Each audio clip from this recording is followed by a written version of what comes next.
100 years ago, a rift cut through the sky, creating dungeons. Monsters began to appear from the portals. Mighty dragons, hordes of demons and orcs, and other magical creatures that could not be defeated by mere weapons came relentlessly. The only ones who could resist them were people who had awakened their supernatural powers at that moment. With considerable effort, the awakened still managed to establish a balance in this new world. Due to the emergence of monsters and mana, civilization began to change, and the awakened became monster hunters. But after decades, there were too many hunters, because the mechanism of awakening was discovered, and it was possible to do it artificially. Now any weakling with money could become an awakened one, buying himself a ton of confidence. A respectable craft turned into a circus for money children, and so the whole era of hunters began. Whole crowds of people, no longer waiting for the monsters to come out, stood in lines to the portals themselves, crushing each other to death. After a number of attempts by the government to somehow solve the problem of an excessive number of applicants, an exam for the title of hunter was introduced. Only after passing it could one become an active hunter. At the same time, educational institutions for physical and informational training of the awakened began to appear.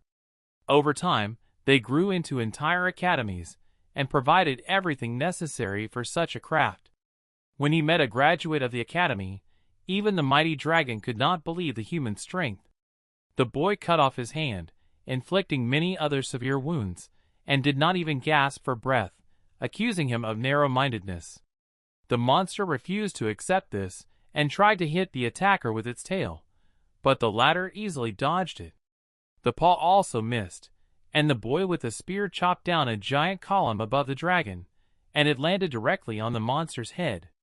The dragon broke through its wreckage and opened its mouth to form a sphere, the stream of which flew in the form of flames at the attacker. The boy recalled the words of all the instructors, about fists that challenge the heavens, about opening a new world by learning mana, about the prohibition to simply die, and about running faster than light itself. He knew that his academy was simply on a different level of existence compared to others. He easily finished off the dragon to his thoughts, and was already deciding to sign up for the next lecture when he took out his phone. The Ascension Academy thanked him for his choice, and the phone announced the beginning of the class. Seo Joon, a 27-year-old man, was a naturally awakened person. Kim had gotten a boost in strength, but now he was carrying dead monsters on a stretcher to pay off his parents' debts. His old people died in a mysterious accident, and he has been loading dead monsters into trucks for 9 years. He had a dream that kept him afloat all this time, despite the hard work and psychological pressure of debt. He wanted to become a professional hunter. In between work, his partners, who were much older than him, sometimes asked him about his business and his success and his plans for the future.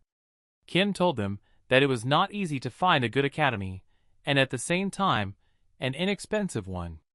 The older man thought that any awakened person could become a hunter, but his partner, who was in the know, reminded him that without passing the mandatory exams, one cannot become a hunter just like that from the age of 50.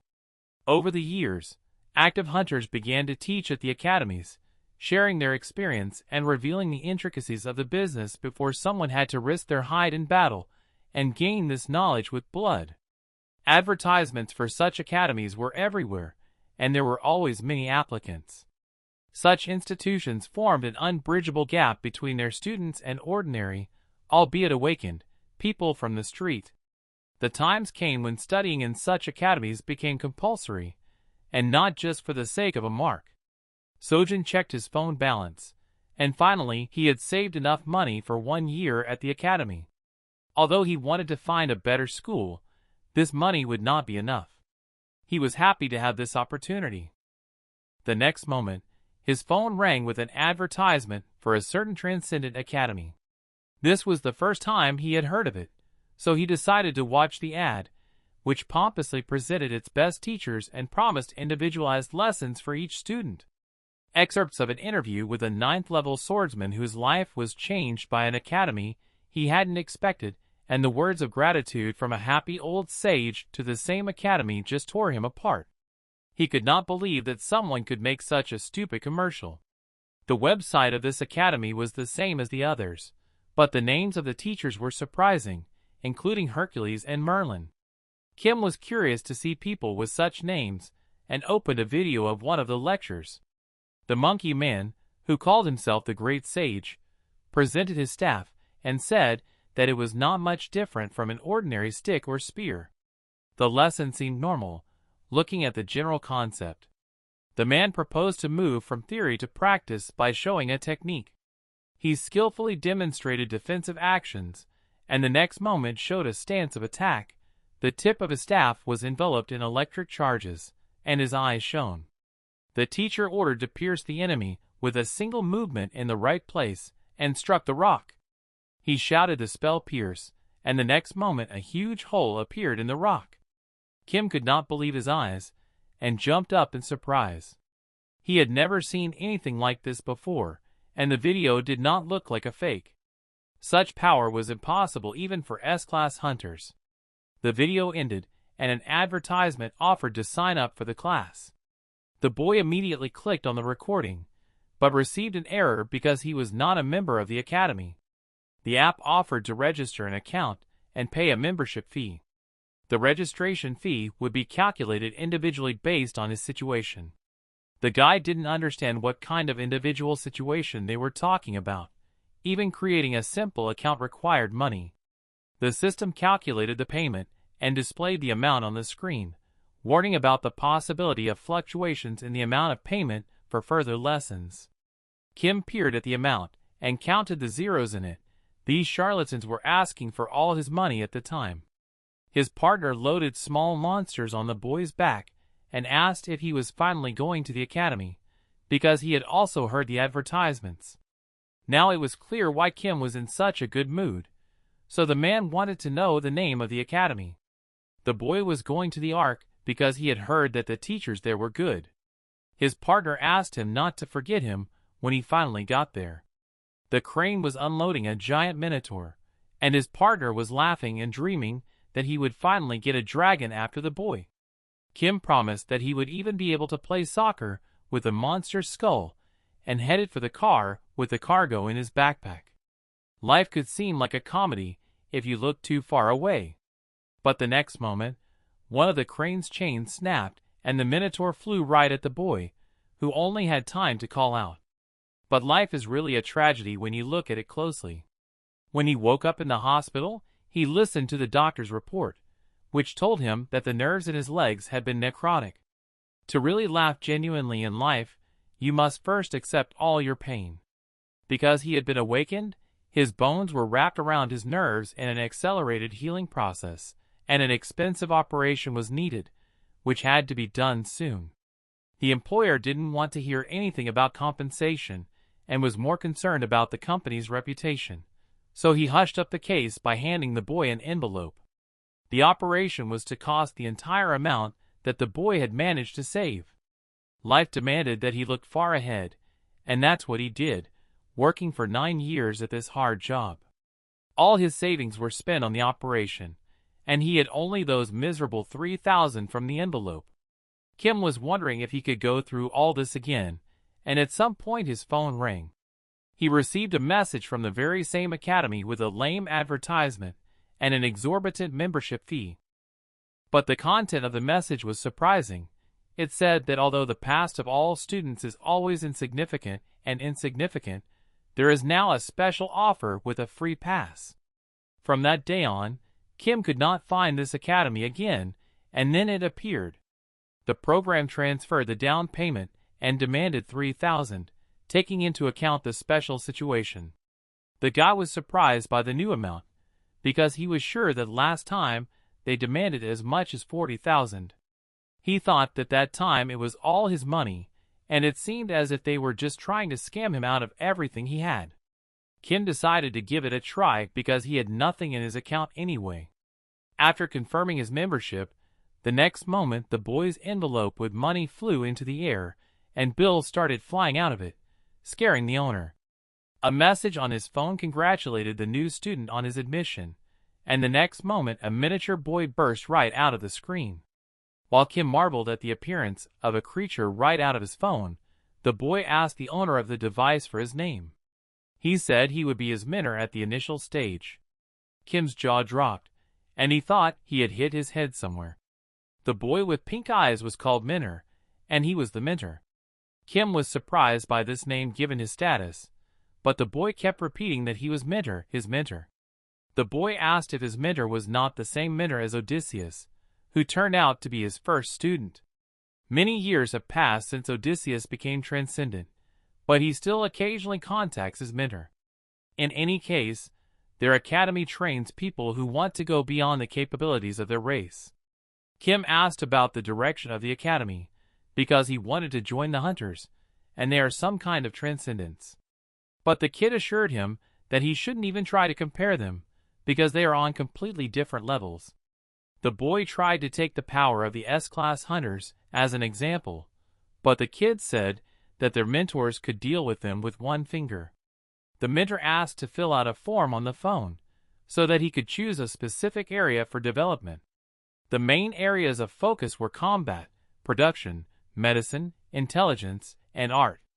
Having received this data, they will be able to determine the student's current level and inclinations and provide appropriate recommendations. So the boy asked to answer as honestly as possible. Kim chose the direction of battle, but immediately got stuck on the next question. He didn't know what to choose in the skill level section, because there were only options that were too high for him. He wasn't the strongest man in the world, he couldn't clear an entire plane with just one punch, and he couldn't split a mountain into two. The young man said that at this stage, everyone is hesitant about what to choose, so you should choose something that reflects your real capabilities. When he heard that his student could only climb the mountain from above, he wondered how such a loser could even get to the registration. But the mentor told him not to worry, that their academy never expels its students and they stay there forever, so he should just continue answering questions. Kim barely finished the survey and did not understand why there were 100 questions. The mentor wanted to recommend a few mandatory lectures, and even though he had a free pass, they had to analyze his profile first. Since the boy chose a spear as his weapon, the Eastern Keys School would be best suited for him instead of mana cultivation. The great heavenly sage was the best at it, but if the boy couldn't even lift a mountain, it would be too difficult for him. Since Kim had mental wounds in addition to his physical wounds, he should start with the lessons of instructor Siddhartha Gautama. He believed that if the psyche is broken, then all the physical capabilities of the body are nothing more than garbage. Kim was a little surprised by this advice, because it seems that his mentor was referring to the Buddha himself, the founder of Buddhism. Thanks to his lectures on psychology, he was one of the most famous instructors, and his subject became compulsory for passing the Transcendence exam. The boy emphasized that this course is usually expensive, but Siddhartha himself wants to save poor souls. At the end of the lesson, the boy will receive an unshakable heart, which is why this lecture is mandatory in the course, and will help in almost every direction of transcendence. The mentor emphasized that he had to listen to the lecture to the end, even if it seemed like he was going crazy. The guy will understand everything as soon as the class starts, and in the meantime, the mentor will analyze his profile better and contact him later. Kim wanted to ask him something, but the kid immediately disappeared, and it looked like he would have to figure it out on his own. The boy turned on a video in which Siddhartha Gautama asked if you believe in the existence of the world. To Kim, he seemed like a golden statue, not a person. The sage went on to say that the word, I, did not exist, so he did not exist either. He asked that if they had nothing to compare, it meant that something that could not be defined probably did not exist. His words seemed more and more complicated to the boy, and perhaps this is what the mentor was talking about, wishing him success. Gautama continued, saying that this world came into being only at the moment of your birth, and it will die at the moment of your death. We do not exist because we are the world. The boy was falling more and more into the depths of wisdom, and at some point, he thought he was going crazy, so he took a break. The lecture was only a fraction of a percent complete, and Kim's head was no longer cooking. A week later, the therapist was amazed at the speed of the patient's recovery. Even though he was awake, he had never seen anything like it in his 30 years of practice. The boy was already standing on his feet and stretching his whole body. He definitely did not think that, after Gautama's lesson, his heart had experienced peace, and that is what allowed him to recover so quickly. Even though the lesson was just over 1% complete, Kim was pleased with the result and was already thinking about what awaited him when he finished the course. The doctor advised him to spend a few more weeks in the hospital, because it was not known what else could manifest itself, and he agreed with him. The Transcendental Academy was no joke, and Kim could already move his body fully, so he decided not to waste time and watch Chiron's lecture at the same time. It was also compulsory, and upon completion granted the entry-level metamorphosis skill. Although the rank of this skill is too low compared to the unwavering heart, it is still too high for him. Mentor Chiron was a centaur. He was the teacher of Hercules, Theseus, Achilles, and many others in Greek mythology. The purpose of his lecture was to prepare students to a sufficient level to move to the early stages of transcendence. Martial skills would be mentioned only superficially in his course. The boy lay back and listened. He was no longer surprised that the real Chiron could be on his screen. The mentor finished his introductory remarks and was about to announce the first step on the path to transcendence. The next moment, his eyes lit up with blue light, and he was yelling at the little asshole to get his ass out of bed. Kim jumped in surprise, dropping the phone. The voice on the phone continued to order him to move his butt, and the next moment, he received a message with a list of daily activities. The task was adapted to the student and required a lot of physical exercises, including running 30 kilometers. The boy looked at the list and couldn't imagine doing this every day, because he was far from being a Superman. In addition, the doctor insisted on resting for at least another week, so he decided to just skip classes and listen to oral lectures.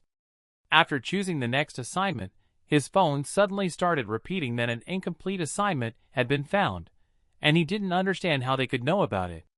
The news brought Kim down from heaven to earth, although he did not think that 1 week could change anything.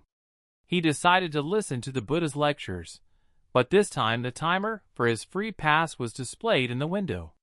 He had only 83 days left, and the news sent him jogging right away. He didn't know that the pass was only valid for a certain period of time, although it was not surprising, because it was an academy after all. Kim couldn't run anymore. He realized that he was initially given 90 days, but it was unclear how it worked. He thought that in order to increase his progress, he needed to listen to lectures and complete assignments, but despite this, his scale was stagnant. He even listened to the Buddha's lectures over and over again for a week, but there was no result. Doubts were in his mind, and Kim did not believe he could complete the course in such a short time. Now he has reached the sports ground. Before, when he was dragging monster corpses, he thought that additional sports were unnecessary.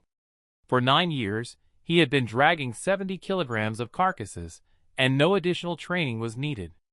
Although he did not know how to use magic, he was confident in his physical strength, so he easily completed the daily norm of 300 push-ups. It even seemed like child's play to him, and he was about to move on to the next task. But when he looked at his daily progress, Kim didn't understand why he was credited with only 81 push-ups when he had completed all 300. He tried again and found out that the rest of the push-ups were not perfect. Pull-ups, sit-ups, and press-ups were also not counted if they were not performed perfectly. The boy did not understand how running was counted, but after the sunset, he managed to fulfill the daily requirement. Kim fell down exhausted in the middle of the street, surprising both old people and children with his behavior. He thought he would not be able to stand it. He was already crying because he didn't have time to listen to the lectures at this pace, but his mentor said that it was not his problem. A few days later, an old woman noticed that the boy was looking better every day and wondered if he was going to train again. He was doing his best, and the woman was proud of him.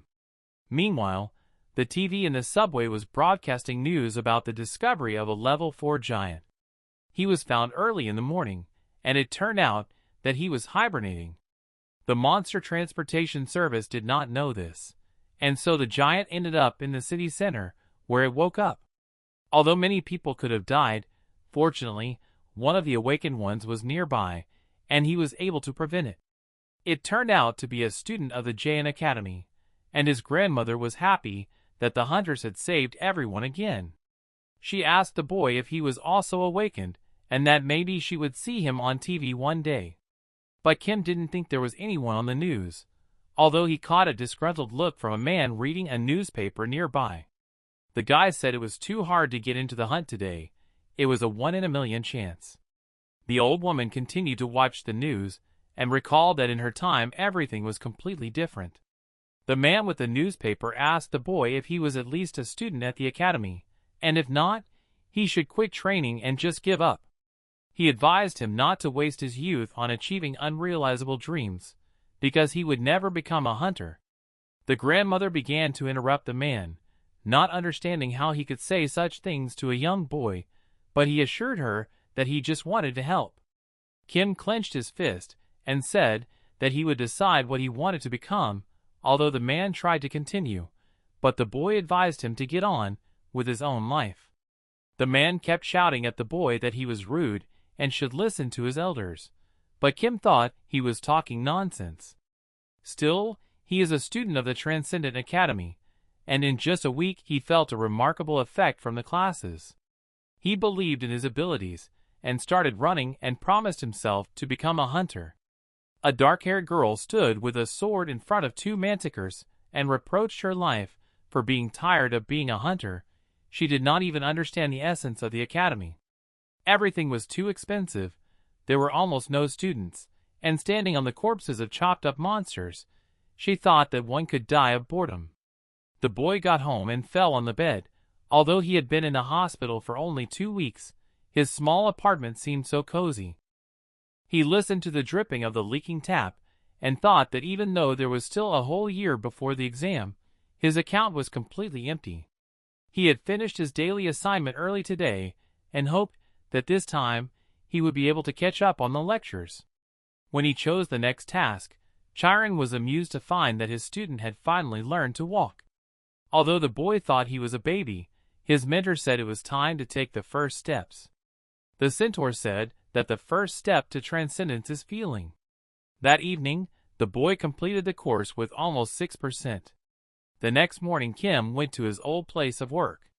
The foreman thought he needed some complicated surgery, but he was already on his feet in a few weeks. But since he was coming back here, he was definitely mentally challenged. When he took him back, the man told him not to do anything like that again, otherwise it would not be so easy next time. In fact, the boy had no choice. He didn't even have anything to eat, and although the boss was firm in his words, he was still worried about him.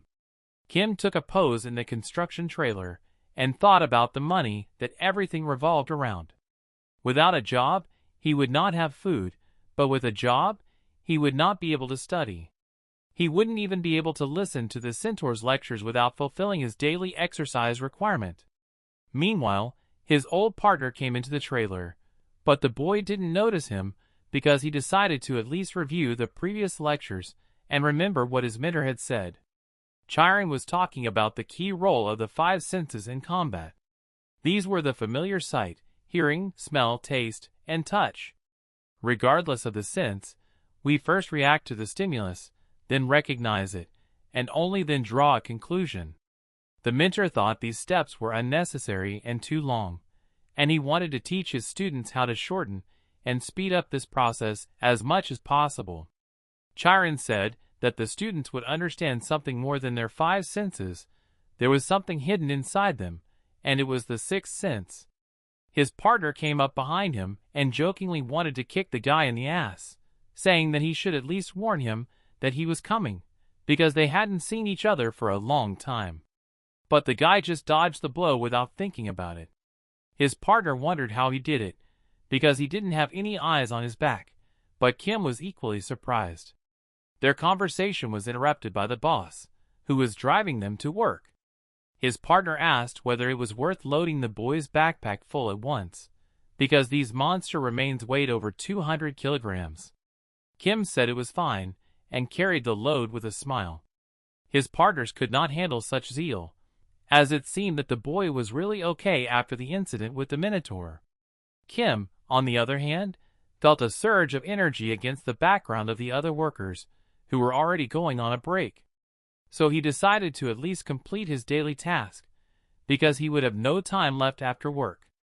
After doing one squat with the weight on his back, he decided to check immediately to see if it counted. When he pulled out his phone, he was surprised to see that one such squat counted as 3 regular squats. His partner called out to the guy to take a break with the others. But he didn't listen. He was happy with the new information, and was already helping with the load to everyone he could. He was glad that it didn't matter what he was doing, only physical activity was important, and he could perform daily strength tasks right during work. Kim picked up even more monster remains for running, and then did push-ups with a loaded backpack. His partner tried to calm his friend down a bit, because he could tear himself up, but he didn't listen and moved on to pull-ups. At the end of the day, Kim was lying exhausted in his bed, and although simultaneous work and training killed one bird with one stone, it was very difficult even for him. But the face of his partner Ajosi was worth it, when his jaw dropped from running, squats, and pull-ups with a fully loaded backpack. In any case, the boy managed to complete all the tasks with a mark and save a lot of time. By 10 o'clock in the evening, he had managed to listen to 2 more lectures and raised his overall level of advancement, enjoying the feeling that he had not wasted his time. Now he wanted to watch the lectures again, but he immediately wondered if he should take an additional course instead. Since the repeated viewing did not affect his overall progress, it seemed like the right idea, and he decided to choose something from the free pass. Professor Seo Joon promised his student to become much stronger to the point where he could lift entire mountains. The boy read the name and recognized the legendary King Heejeon, the ruler of the western lands, who was known for his superhuman strength. He was one of those who would go 1 against 7.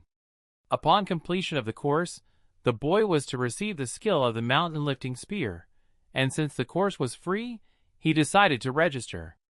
The student's joy was interrupted by the first message from the instructor, who openly mocked him, because the one who chooses such a course does not even know the basics. And if he wanted to master such a weapon while being so insignificant, he was just ridiculous.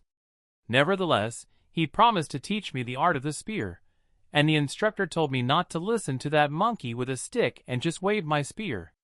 He had to feel the weapon with every cell of his body, understand the spear with his whole soul, and only then return to him for instructions. The boy received a new task that adapted to him on the fly.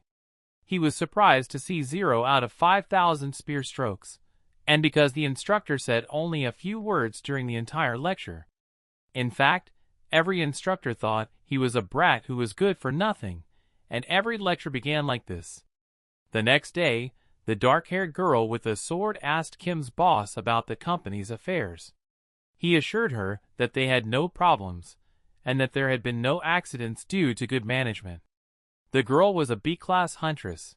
Her name was Park Seo Young. She asked if he had heard about the giant that was hibernating, and although she had personally verified its death, she still wanted to conduct a detailed check. The workers were surprised by the condescending behavior of the boss in front of the unknown lady, and tried to understand who she was. Meanwhile, the boy was unloading the remains, and only the words that she could be the granddaughter of the legendary star sword, Park Minchul, stopped him. 100 years ago, this man was one of the first to awaken his power with that celestial rift. At that time, almost nothing was known about such special people. Monsters were more cruel then, and roamed the streets with impunity in search of prey. One could only dream about the survival of humanity. The swordsman was one of those who saved ordinary people from certain death. At that time, Park Minchul was one of the few who did not allow his civilization to disappear from the face of the earth. He was one of the heroes who saved the world, and now he was quite old but still in shape.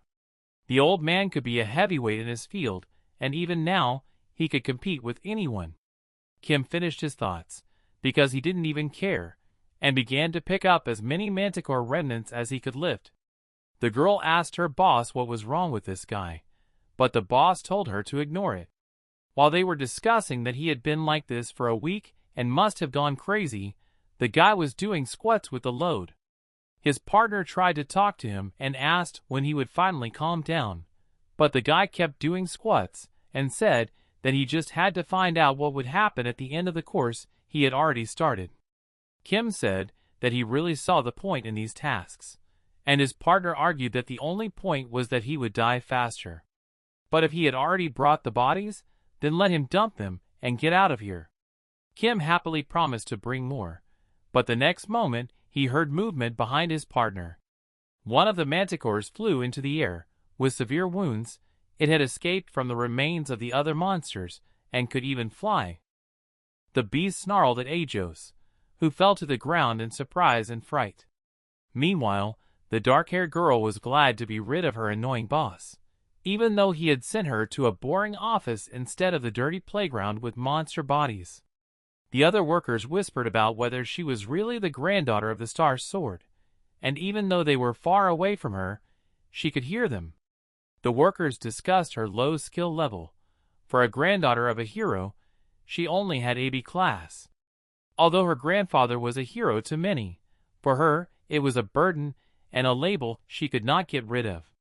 She was taught to be a hunter from the time she was in her cradle, but the bar she was set was simply unattainable for her. All her life, she was compared to her ancestor, and her real dream was to teach people. Her grandfather did not want to hear anything about it. He demanded that she never mention her fiction about teaching again.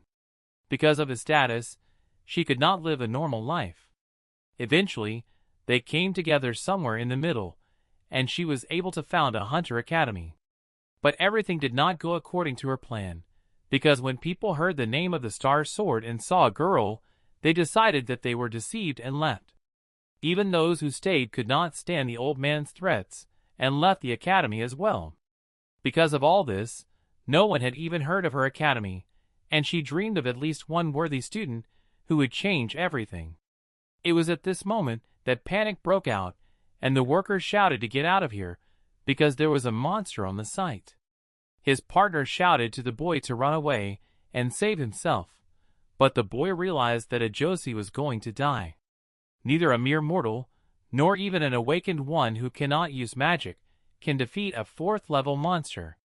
Kim knew that even a professional hunter would have a hard time, but he wished one of them was here right now. It was as if that girl had been a hunter, but now she had disappeared. The boy had no choice but to act on his own, otherwise his friend would be gobbled up in front of him. Throwing off his backpack and grabbing the rebar, the boy screaming ran at the monster. He only managed to drive the manticore away from his partner, because the latter dodged such a simple blow. Kim ordered him to run away, and to do it quickly, because otherwise they would be eaten together. Left alone with the monster, the boy hoped to hold out as long as possible until the hunters arrived. Kim tried not to be afraid and not to stand like a pillar. Pulling himself together, he remembered the words of his mentors. He was the universe. He needed to observe the world and learn its origins and its essence. The boy had to embrace the entire universe and understand its movement and put aside emotions. The manticore rushed at the boy, but the frantic pounding of his heart had already subsided, and the centaur's words about relying on his instincts instead of thinking saved his neck from the sharp claws of the attacker. The boy immediately increased the distance by jumping, trying not to think, and dodging the manticore's poisonous tail. Pushing off the ground with his improvised spear, he soared above the monster, relying only on his senses. It looked like he was now in the monster's blind spot, but he didn't know what to do. The boy recalled the words of the Hegemon King, who said that strength alone would not be enough to lift a mountain. You need to believe that you can cut the mountain in half, and not doubt yourself for a single moment. It takes courage and a will to win, and Kim believed that he not only could, but he had to. This was the force that could move mountains. The boy gathered all his strength in one blow and swung the rebar right on the monster's head, causing a cloud of dust to rise on the sight. The girl ran toward him among the fleeing workers and asked what had happened and what kind of explosion it was. When the dust cleared, she saw a guy with a rebar and a monster that had been cut into pieces. Kim himself could not believe what he saw. Somehow it all worked. The progress of his lectures increased significantly after the manticore was returned. Park Hyun didn't understand what had just happened, because some handyman who hadn't even been to the academy, with a rebar instead of a real weapon, could do this. Kim walked past the young lady and rushed to his friend, asking if he was okay. Ajashi was unharmed and was also surprised by the boy's actions, but he reminded him of his daily training that everyone had seen before. The boss immediately appeared out of nowhere next to the girl and assured her that they had definitely checked this monster, but it was clear that they had made a mistake. Meanwhile, the other partners, except for Ajosi, came over to encourage the boy and praise him for his feat. The girl didn't listen to the boss's excuses at all, but just looked at the boy and saw him as the perfect student. At the end of the shift, the boss ordered them not to tell anyone about the incident and praised everyone for their work. Kim advised his partner to go to the hospital just in case and went home. The guy looked again at today's progress in the lectures and did not understand how it worked, because the level did not increase after many times of repeated viewing. It seemed that the victory over the monster had moved him forward significantly, and it was better to see once than hear 1,000 times. It turned out that practice was the best way to move forward, but to get even a temporary license, you had to be at least a student of the academy. The Transcendent Academy could not issue him a license, which meant that he would have to save up money for the academy from the beginning. His thoughts were interrupted by a girl behind him, who asked for a few minutes. The boy recognized her. She was the same huntress who worked with his company, and she was the granddaughter of Star Sword. He agreed to listen to her, and she immediately wanted to get to the point and asked if he would like to meet her grandfather. The passers-by were surprised to hear such a question from a well-known girl, but they were even more surprised by the boy's answer. Kim indifferently replied that he didn't want to, and just walked away.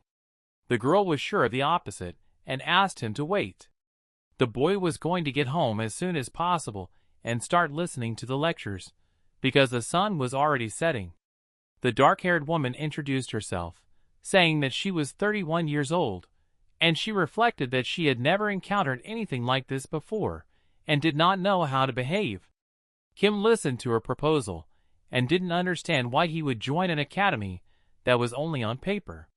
This guy seemed strange to her with his training, but even if his manticora was severely weakened, it was still a level 4 monster, and he had cut a monster apart.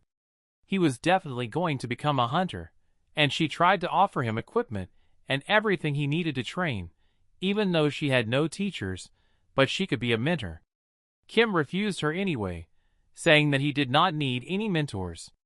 The girl had only one trump card left, and in desperation, she offered to meet the legendary Star Sword. But the boy wasn't interested in that either, while all the other hunters dreamed of meeting him. She wasn't going to let him go so easily and reminded him of the written part of the exam, but the boy said he would manage somehow on his own.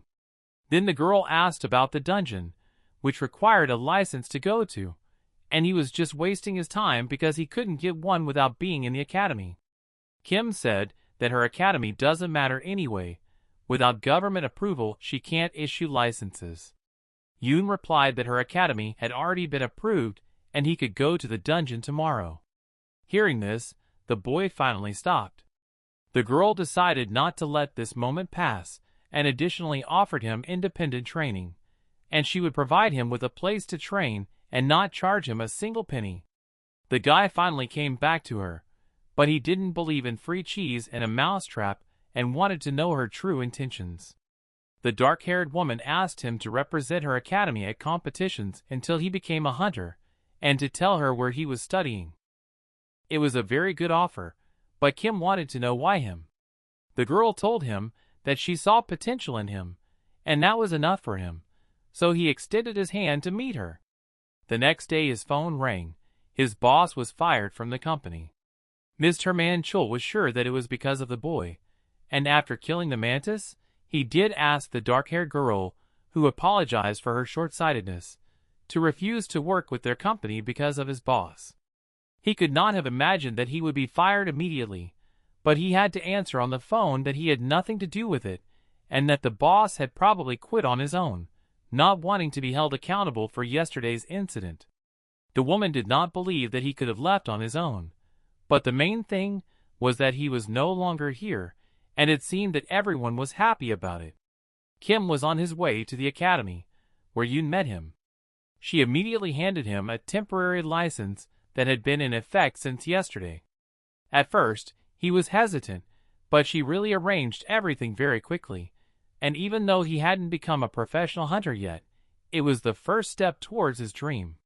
Kim asked her to tell him how to go on raids, but the girl said that there was no need.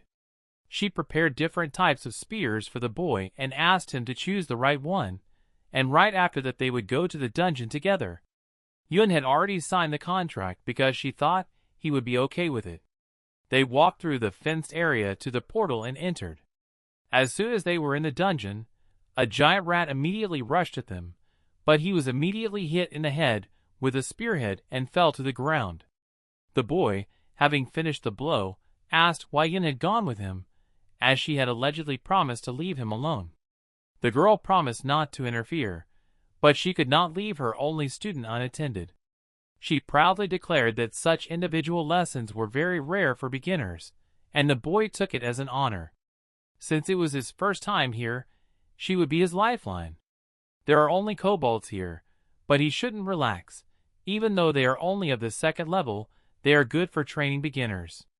The boy was glad that his punches easily penetrated the kobold's magical armor, just like the manticore the day before. But in reality, attacks not imbued with mana should simply bounce off their defenses. The next moment, one of the beasts rushed at the boy from behind.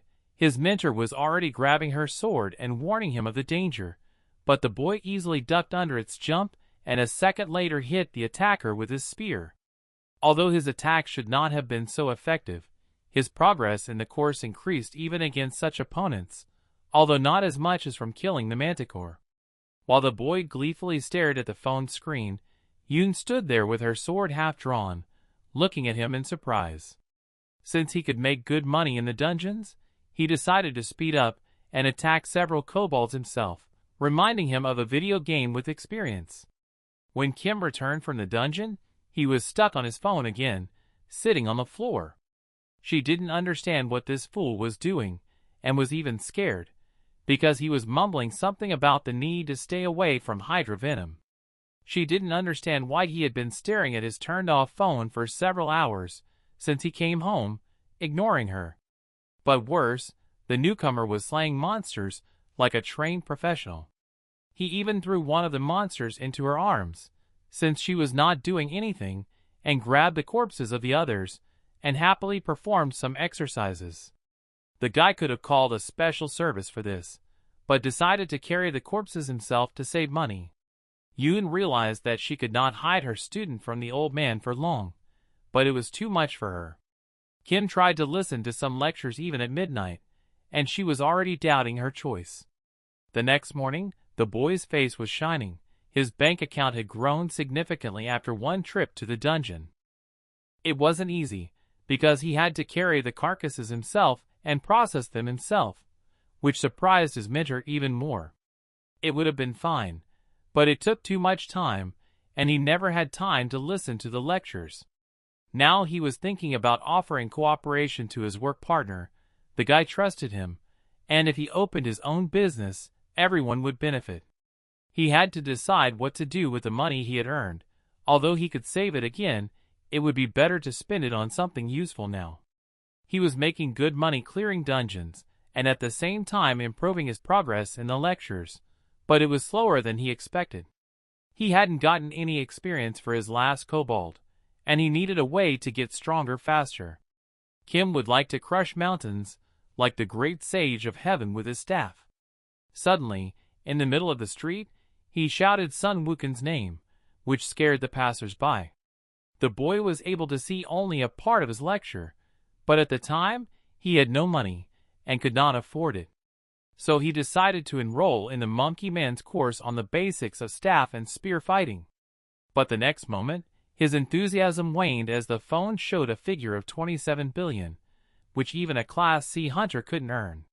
There was nothing to do, and it was too little time anyway, so Kim decided to see what else the academy was selling. He continued to sit on the ground, looking at his phone, which surprised passers-by. When he opened the shop, he couldn't believe his eyes. Among the items and elixirs was the shield of Aegis, used by Zeus and Athena, and even the spear of Longinus, which a Roman soldier used to strike Christ himself. Even if these items were replicas, they were still legendary items, and it was strange to see them in training gear. All the equipment was made by the students of the Transcendental Academy, but the boy could not believe that such legendary items could be obtained so easily. He immediately wanted to buy a Longinus spear, and an individualized price calculation began. Without reading the exorbitant amount, Kim did push-ups with great speed. Yoon was just passing by and wondered why he was training so hard. The boy knew that the weapon would be expensive and was counting on several million. But the number on the phone screen was 100 million, and it just didn't fit in his head because he had nowhere to get that kind of money. In addition, the weapons he bought could not be resold because Kim was already thinking of taking out a loan. At some point, the guy just froze with the thought that everything was about money again.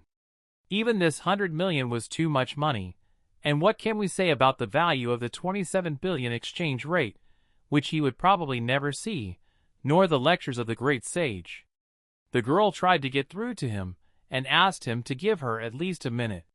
She told him about the tournament of academies and asked if he knew anything about them. The boy had only heard about it, but had never been interested in the details. Yoon said that each academy wanted to prove that their institution was the best, and that the level of the academy itself was more important. She handed the boy the papers with the terms and conditions, and said that their academy was now at the 4th level. If he did well in the battle against the monsters, he would be able to move the academy up the pyramid. The higher the level of the institution, the more support it receives from the government, and so the best of the best were sent to the competition. Kim had already guessed what she was going to say, but Yoon wanted him to participate for their academy. At that moment, the boy was only concerned about whether participating in the competition would somehow advance him in the course of the Transcendental Academy, and it seemed that the tournament would also be considered a practice. So Kim immediately agreed, which made his mentor happy and couldn't believe what he heard. But he said that this was what they had agreed on, and immediately began to ask about the details of the tournament.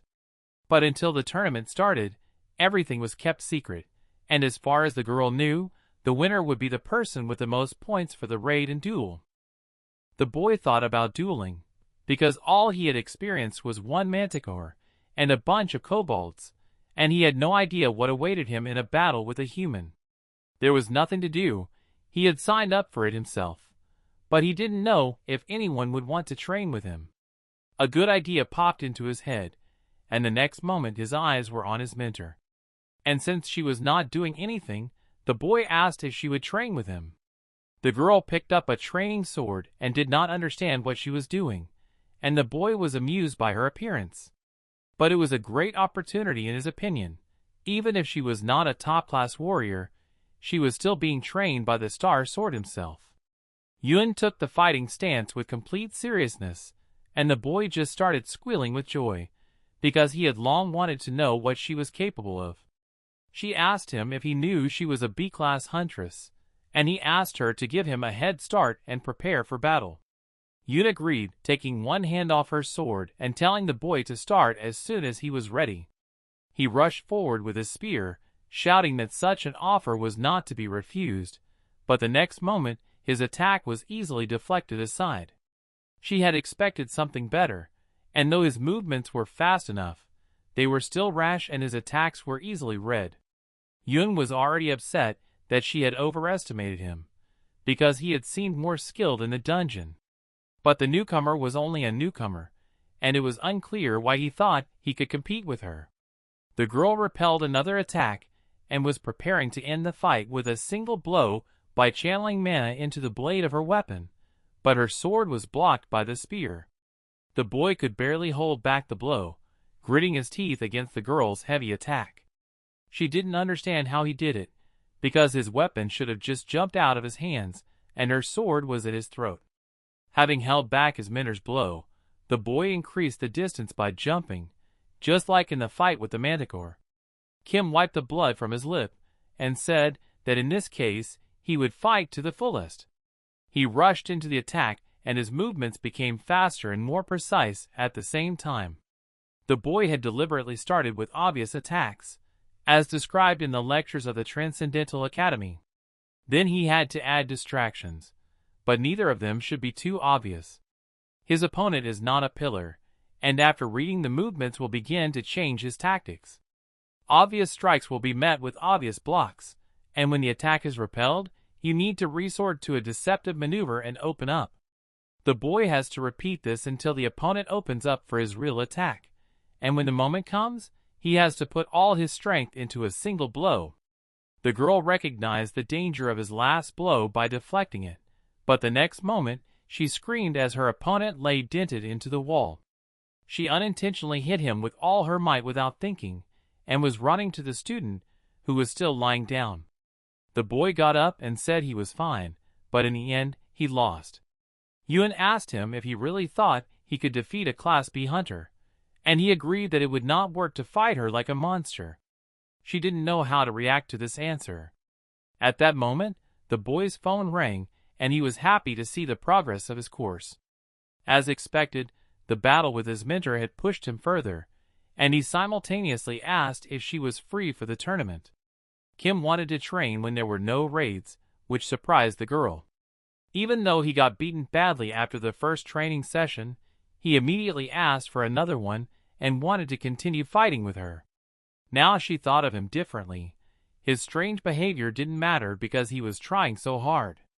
Yun agreed to help and promised to practice with him every night. In addition, if he won the tournament, he would receive all the prize money. The words about the prize money especially encouraged the boy. When the girl tried to recall the amount of the prize fund and mentioned 100,000, Kim immediately saw Longina's spear in his mind's eye. The guy was excited and asked the surprised girl when the tournament would be held. When he heard that it would be in 2 weeks, his eyes lit up even more, and he demanded sandbags and then some heavy stuff to break off, because it would be ineffective. He rushed past the girl, who didn't realize that her hair was blowing as if in the wind. He broke off a piece of the wall and started training with it, while the girl screamed at him for what he was doing. When she calmed down, she said that the sandbags were in the corner, and the boy was frantically thanking her for them. Jun did not understand anything, and in his head, there were only those 100,000 that were definitely supposed to be his. 2 weeks later, a crowd gathered around the arena. Some came for the hot dog show, and some were reassured as the pride of their academy. The guy with the glasses and the tube was glad to finally get there, but he didn't expect such a crowd. He said out loud that although there were many hunters, it was rare to see fights between them. And such an event could not do without recruiters from academies and people from the government. The people around him did not understand where this sport came from, and why he was explaining it to everyone. He remembered that he was in a hurry and headed for the waiting room for the tournament participants, asking one of the event's assistants for directions. Entering the room with a whole crowd, the guy just froze with excitement that he had come alone and now could not move. The other participants had great equipment, some even showed off their muscles, and everyone seemed confident. Everyone looked so strong, but it was not surprising, because the best of the best were here. But the next moment his eyes fell on a skinny guy with a spear sitting on a bench in a simple tracksuit reading something. It turned out that he was stuck on his phone. His weapon was old, and its sheath was made of an old t-shirt. Immediately, we heard mocking conversations. It seemed that this guy was from some shitty academy that was trying to make a name for itself somehow. The guy with the glasses thought he must have been forced to participate. He definitely heard everything and tried to ignore it, but his phone wasn't even on. The voices around him kept mocking him, saying that he should just pack his things and go home, and that he had wasted his time traveling so far. The boy with the tube saw him as his brother. He recognized him when he came to his new class and tried to pretend to be busy as if he were texting a non-existent friend. That's how Kim looked at his eyes now, and he sympathized with him, and he was also all alone here. The guy with the glasses decided to come over and say hello. He said he was also participating in the tournament and introduced himself as Lee Minji. Kim Seo Joon introduced himself in return and was happy for him to join him on the bench.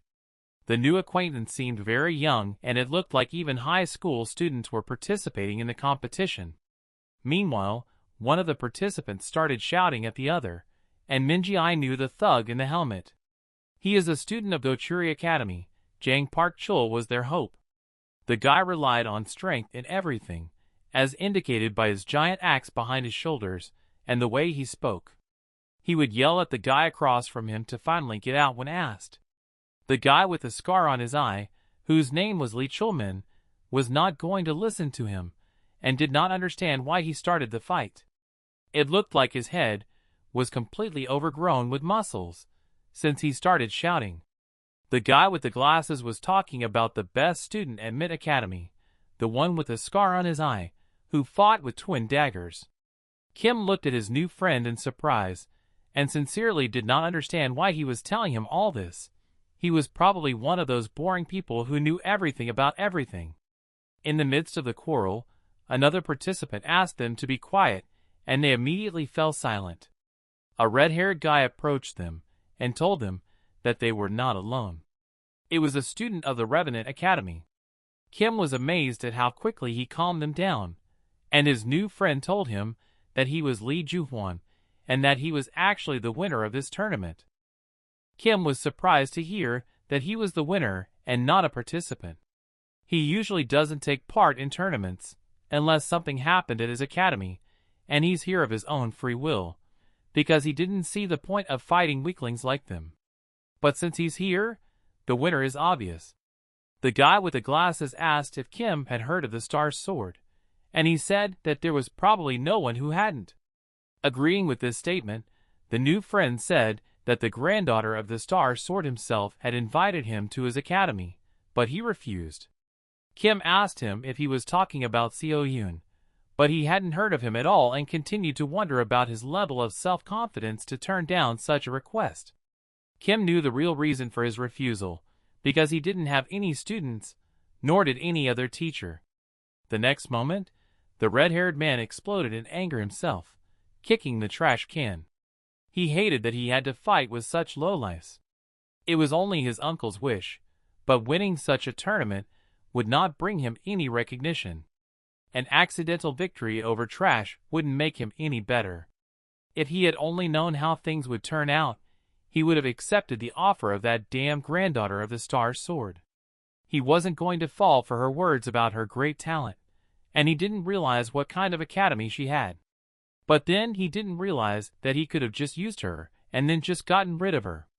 He noticed Kim's gaze on him, and didn't understand to what level the tournament had sunk if such plebeians were allowed to participate. But all he could think about was how much experience he could gain from fighting this guy. The next moment, the first stage of the academy tournament was announced, and the participants had to get ready. Kim got up from the bench and moved forward. He had been trying to reach at least a third of Seong Yu's lecture course for 2 weeks, but he hadn't noticed any special changes in his strength. The further he progressed, the smaller the difference seemed to be between the level he had reached and the previous one. Compared to the others, he clearly lacked experience, although he tried to compensate for this by constantly going to dungeons and fighting with Seo Joon. Now he just had to gather his will into a fist, and it didn't matter whether he was facing a monster or a human. The boy made it to the first stage, and he promised himself to get the 100,000. The first test was a race in a maze. The crowd was going crazy in front of the big screen because they had just announced the start of the first stage of the tournament.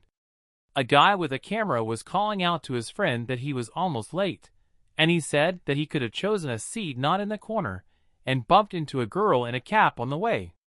He began to apologize, and she tried to hide her face and assured him that everything was fine and moved away from him. The man joined his friend, looking back at her, and the latter asked if she was someone he knew. The man did not know her, but she reminded him of someone. The race in the maze had just started, and the only rule was not to attack other participants. Without any other details, it was unclear what the participants were being tested for, whether it was a test of their ability to navigate or whether they wanted to test their intuition. The fourth-level competition clearly did not involve something so simple that anyone with more luck could easily win.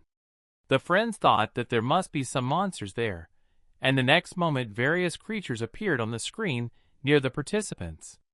A thug with a giant axe was already running screaming at a minotaur, and behind the guy with the scar, someone's horns were glistening.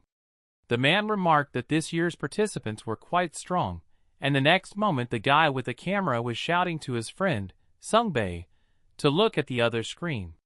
There, a red-haired boy was easily tearing apart a giant bear, and the crowd was delighted. Sungbei was surprised because he didn't look like a student. The guy with the camera didn't know much about it all, but the guy was incredible. His friends said that it was Lee Juhwan, and the dark-haired girl shouted that he was not here at all, and the next moment hid from the gaze of her friends. She wanted to watch the tournament in peace and didn't want to be recognized as the granddaughter of Star Sword. She was wondering how her student was doing, and Kim was testing the walls for strength and realized that he couldn't break through them and would have to move like everyone else. If he had only known that he would end up in such a place, he would have chosen the lectures of Theseus, who once defeated a minotaur and got out of the maze. The boy could have broken one wall if he had the power to lift mountains, but from Theseus' lectures, he could have learned a few life hacks for navigating such places. The boy reached a fork in the road, and he had a plan to keep to one side, so he could definitely get to the end of the maze. The only question was when he would do it. He decided to go to the left, but suddenly he was overcome by a strange, indescribable feeling. Kim could not understand why, but it seemed to him that it was better to choose another specific path among all the others. Perhaps this was the same sixth sense Chiron had mentioned. He thought about it for a while, but decided to trust his intuition. The next moment, it was announced that one of the participants was eliminated, which meant that the others were fighting with something, but for some reason everything was quiet. It seemed that his intuition allowed him to avoid monsters. He was already dreaming about completing the course and getting the metamorphosis skill. Maybe then, he would be able to predict the future. But the next moment, his new friend appeared behind him. The guy with glasses called him brother, and Kim had to end his dreams, because that doesn't happen anyway. His new partner was back at it again, warning him that monsters could be around every corner. Kim could only nod in response, thinking that he had met only him out of all the monsters. The guy with glasses asked him how he walked so confidently, and when he heard that Kim walked as soon as he thought of it, he said that he could not do that and he would lead because he knew how to get out. The guy told Kim the same one-handed rule, completely forgetting about the time for such walks. Kim suggested that they just trust their feelings, but the guy assured them that they would definitely get lost. Kim said to split up in that case, and didn't understand why his partner was attached to him at all. The guy with the glasses called him his brother in misfortune, because he also came to the tournament on his own, not from the academy, and looking at him, the guy decided that he was his soul mate. Minji said that it was better for weaklings to stick together, and now Kim understood why he had spoken to him at all, but it was strange to him that he looked like a weakling from the outside. The partner decided to show his brother in misfortune something special, and taking out his phone, he showed a photo of his sister, who looked exactly like him, and asked if she was beautiful. Kim said that she was very beautiful, and he turned around and started to walk away, when his new friend grabbed his leg and begged him not to leave. He asked him to stay together, and Kim realized that he would have been scared at his age. Although the boy talked too much, He told a lot of useful things about the other participants, and at the same time he was a participant in the tournament, and therefore his rival at the same time. Kim asked him why he said he was alone, because he must have come to support his parents and sister, whose photo he had just shown. The boy said that he had no one else, and that his parents had died long ago. Kim realized that he had said the wrong thing without thinking, and was already regretting it, remembering how hard it was for him after the loss of his parents. The guy with the glasses was apologizing himself, saying that his sister was too young to come here alone. Kim mentally agreed that they were brothers in misfortune, and offered to move together if he wanted to. However, he warned his new partner that they were not a team at all, and that he would get the first place prize. Kim moved forward, leaving the frozen boy behind, and the next moment he was already catching up with him, shouting where he was going. But since the boy had agreed to go along, he should follow him. Minji didn't understand his partner's self-confidence and lack of doubt. He just walked forward without hesitation, as if he knew where he was going. The guy with the glasses could barely keep up with Kim, who seemed to be in a dead end because there was no way through. Kim was looking at the wall in front of him, trying to feel something with his hand, and the next moment he pushed it. The wall opened like a door, and this surprised his partner even more. But now it was the guy with the spear who was surprised, as the voice of the tournament commentator announced the winner of the first stage, who was still frozen with his hand outstretched to the door. He had set a new record for the level, completing it almost 3 times faster than the last record time. Seo Joon's friends on the stand could not believe their eyes. Someone had coped with the task too quickly, and it must have been the red-haired Lee Ju-hwan. But he had a battle in full swing on another monitor, and the next moment, Seo Joon was in shock. The face of a student of her academy was displayed on the main screen, but he himself was not happy about such a waste of time, because he had not met a single monster and had not advanced in his studies at all.